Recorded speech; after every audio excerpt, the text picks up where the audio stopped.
Hey guys, Sangram here. I'm the co-founder and CMO at Terminus. We're an account-based marketing firm, and I put this recording together to kind of share the strategies and framework that you can use to build your own account-based marketing platform. So let me just switch over to the preview here of the customer journey. So what we did was we went through almost 80, 85 plus customers that we have today deploying account-based marketing strategies, and they're running over 250 campaigns on an ongoing basis that allowed us to kind of look at all that and curate 7 different strategies that I would love to share and want to make sure that you guys have an idea of where to start. We're hearing a lot of our customers are or even prospects are struggling and to figure out where to start. So that's what we're going to focus on today. So I'm going to spend really the next 5 to 7 minutes talking about each of these strategies at a high level, and hopefully that will give you guys a little bit more insight into how to think about ABM and how to kick off an ABM campaign in 2016. So let's start really what this framework is all about. So most importantly, something that we learned that was really interesting is that marketers are not only focused on the buyer's journey, they're actually also focused on the customer journey. And that's ridiculously awesome because it's not about just focusing on the net new lead, but it's also more about driving real revenue, real pipeline. So let's say your job role is demand generation. Let's just start that as the number one thing. Most of the folks who are running account-based marketing are in demand generation type role. You may be focused on prospects. Your goal is to create leads to qualified accounts or qualified leads, and you might be running a ton of different strategies today, like webinar, events, campaigns, inbound, like content marketing, or outbound your sales team, or a lot of marketing demand gen people actually have inside sales reporting to them. So you may be having a lot of folks who are actually doing or calling every single lead that comes through. And you may be using different types of content like blog post or an ebook or an infographic. And what we're seeing is that marketers are getting more and more sophisticated about creating net new leads, but they're having challenges figuring out how do they get more qualified leads. That's where Terminus comes into place, right? So what you could do is for every single lead that you've identified through a marketing automation platform and you've said like this is a high score, you can immediately make it part of your Terminus campaign and let them focus, let them be not only that individual lead, but the entire account be now engaged across mobile, social, display, and video. Like just surround them with everything you possibly can through Terminus. A lot of our customers also use direct mail, so you can do direct mail. You can also do emails. You can be doing so many different things, but not just to that lead that you got. But since you have already identified that lead is really, really important, you can now focus on turning that lead into an account and start focusing on these metrics. These are really, really important metrics, guys. We're seeing a lot of our customers focusing on turning marketing leads into more qualified leads, qualified accounts, looking at are the accounts that they're focusing on, are they engaging more? And that's a really, really key metric. Invoca put a case study recently talking about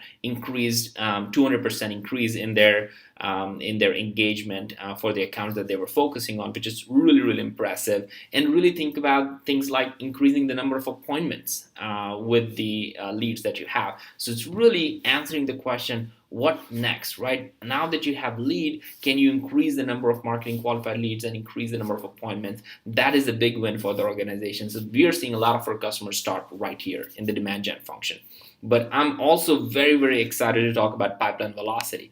This function is fairly new. You think about marketers thinking about only living in the land of leads. Well, there are a lot more marketers are getting more and more sophisticated and thinking about how do we increase the velocity of a marketing qualified lead to an opportunity or an opportunity to a customer. This is where the majority of our customers are finding success. They're able to increase the velocity from a lead to opportunity. So imagine you have all these MQLs, you're doing a fantastic job of driving leads and then converting into MQLs. Now you can use content that is non-gated, like a video testimonial or a case study or a very focused webinar that is only focused on a specific category or a subset or like in the down the funnel, kind of opportunity, or like an how-to resources or an ROI calculator, now you can put all this information not in front of just that one person through email, but all the people who are going to be part of the decision making process in that company that you're targeting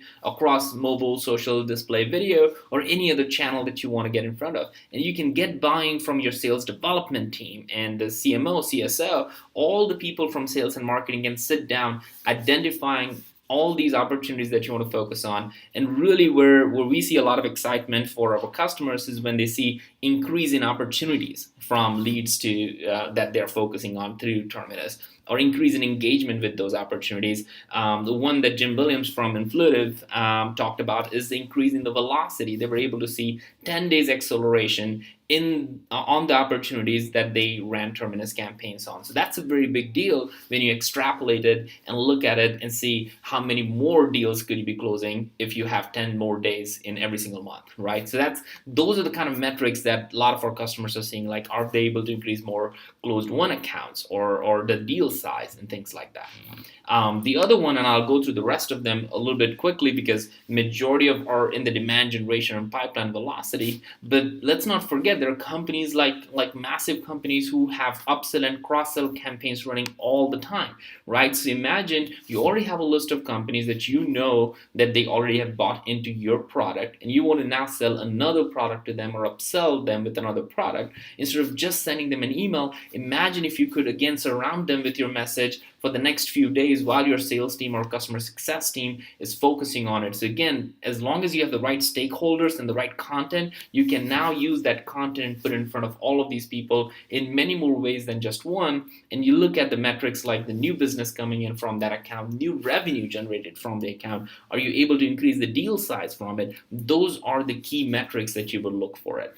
The other one that we're seeing quite a bit lately is also especially with the large accounts and enterprises, is the idea of land and expand, right? You already have a deal in a particular company, like let's say GE, and now you want to make sure that every single business unit within GE need to be aware of what your product does, and you can really make heroes within their company and share that story among the same business. So really very simply across the board, the idea is how do you engage more people in that company that you're targeting, put that message in front of them on the channels that matter to them, and really have a focused effort that combines sales, that combines marketing, that combines customer success, that combines every single team that you want to have.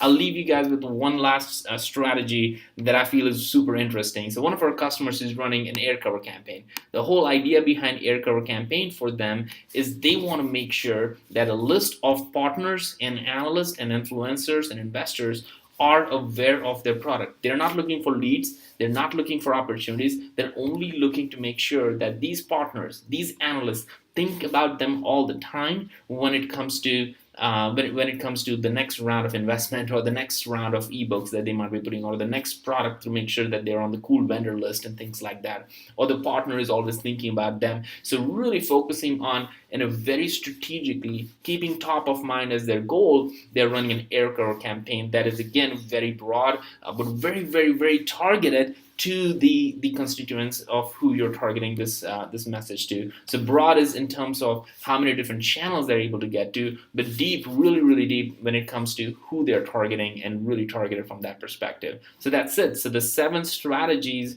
of account-based marketing are really focusing on demand generation, the pipeline velocity, the opportunity or customer, kind of see if you can create more adoption within the business, upsell, cross-sell, land and expand, and really my favorite that has been coming lately quite a bit is a very strategic, always on air cover.